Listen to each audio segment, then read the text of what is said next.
Assalamualaikum warahmatullahi wabarakatuh. Pada kesempatan kali ini, kelompok kami akan mempresentasikan tentang posisi dan tugas peserta didik. Sebelum presentasi dimulai, saya, Aldi Agustin, selaku moderator pada kesempatan kali ini akan memperkenalkan para pemateri. Pemateri yang pertama, Muhammad Zaki Raihan. Pemateri yang kedua, Joni Elok Safitri Romdani. Pemateri yang ketiga, Ziyadatur Rahmah. Assalamualaikum warahmatullahi wabarakatuh. Perkenalkan, nama saya Muhammad Zaki Raihan. Saya sebagai pemateri pertama. Sebelum saya masuk pada presentasi kali ini, saya akan membacakan pokok pembahasan materi presentasi. Yang pertama, pengertian peserta didik. Yang kedua, kedudukan peserta didik. Yang ketiga, tugas peserta didik. Dan yang terakhir, tanggung jawab peserta didik. Saya sebagai pemateri pertama ingin menjelaskan tentang pengertian peserta didik secara umum. Pengertian peserta didik secara umum merupakan orang-orang atau anggota masyarakat yang sedang berusaha mengembangkan potensi diri melalui proses pembelajaran pada jalur pendidikan, baik pengetahuan, ilmu, bimbingan, maupun arahan dari orang lain. Dalam masyarakat, ada beberapa istilah yang digunakan untuk menyebut peserta didik, seperti halnya siswa, murid, santri, pelajar, mahasiswa, dan sebagainya. Istilah ini umumnya digunakan untuk menyatakan peserta didik pada jenjang pendidikan dasar sampai sekolah menengah. Dari berbagai pengertian dan berbagai istilah tadi, saya sedikit menarik kesimpulan bahwa peserta didik merupakan orang-orang yang sedang memerlukan pengetahuan atau ilmu, bimbingan maupun arahan dari orang lain. Mungkin hanya itu dari saya, kurang lebihnya mohon maaf.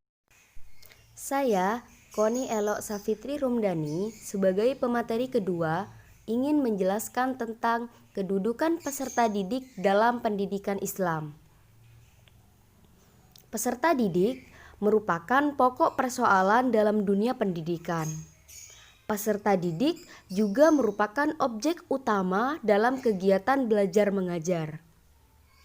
Tentunya, pendidik dan peserta didik pasti mempunyai tujuan tertentu yang ingin dicapai secara optimal melalui proses pendidikan. Selanjutnya, pendidikan merupakan suatu kewajiban yang harus diberikan kepada peserta didik. Sebab peserta didik merupakan manusia yang mempunyai akal yang harus dibina dan dibimbing ke arah hidup yang lebih baik. Di antaranya meliputi pendidikan karakter, motivasi guru, dan pengembangan kreativitas peserta didik. Perkenalkan, nama saya Ziyadatur Rahmah sebagai pemateri terakhir. Di sini saya akan sedikit menjelaskan tugas-tugas peserta didik. 1. Sebelum memulai aktivitas pembelajaran, kita terlebih dahulu membersihkan hati kita dari sifat yang buruk. Misalnya berwudu. Berwudu sebelum memulai pembelajaran, karena belajar mengajar itu merupakan ibadah. Yang kedua, peserta didik belajar harus dengan maksud mengisi jiwanya dengan kebaikan. Maksudnya di sini yaitu mengisi jiwanya atau pikiran dan hati kita dengan kebaikan. Contohnya, puasa hari Senin dan Kamis, sholat tahajud, dan juga mendengarkan ceramah. Ketiga, menghormati guru. memuliakannya dan juga mengagungkan. Menghormati guru di sini yaitu ketika kita sedang belajar, kita harus memperhatikan dengan seksama saat guru menjelaskan pelajaran. Memberi salam ketika bertemu. Sopan santun ketika berbicara dengan guru dan juga menaati perintah guru. Yang terakhir, jangan merepotkan guru. Selanjutnya, tanggung jawab peserta didik. Yang pertama, cinta ilmu dan hormat kepada guru dan keluarganya. Islam memang sangat memuliakan ilmu, sehingga para guru atau muallim-muallimah yang mengajarkan ilmu wajib kita hormati dan juga dimuliakan. Dengan demikian, ilmu akan bermanfaat bagi kita. Yang kedua, sayang kepada kitab. Sayang kepada kitab di sini maksudnya menyimpan kitab kita dengan baik, tidak membubuhi catatan supaya tidak kotor. Dan untuk membubuhi di sini maksudnya yaitu meletakkan. Jadi tidak meletakkan catatan supaya tidak kotor, tidak menggosok tulisan sehingga menjadi kabur. Yang ketiga, tabah. Tahan dalam menghadapi kesulitan pelajaran dari guru. Memang, dalam mengenyam sebuah pendidikan, setiap peserta didik pasti mengalami kesulitan masing-masing dalam proses belajar mereka.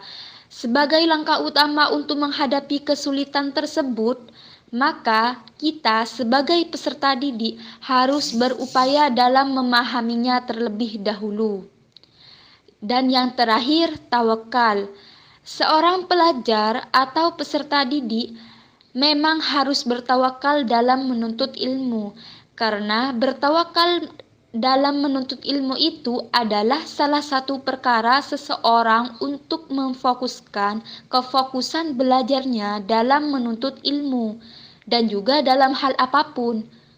Fokus dalam menuntut ilmu di sini yaitu akan datang keberkahan dan nikmat dari Allah yang akan dilimpahkan kepada orang-orang yang fokus dalam mencari ilmu atau juga dalam menuntut ilmu.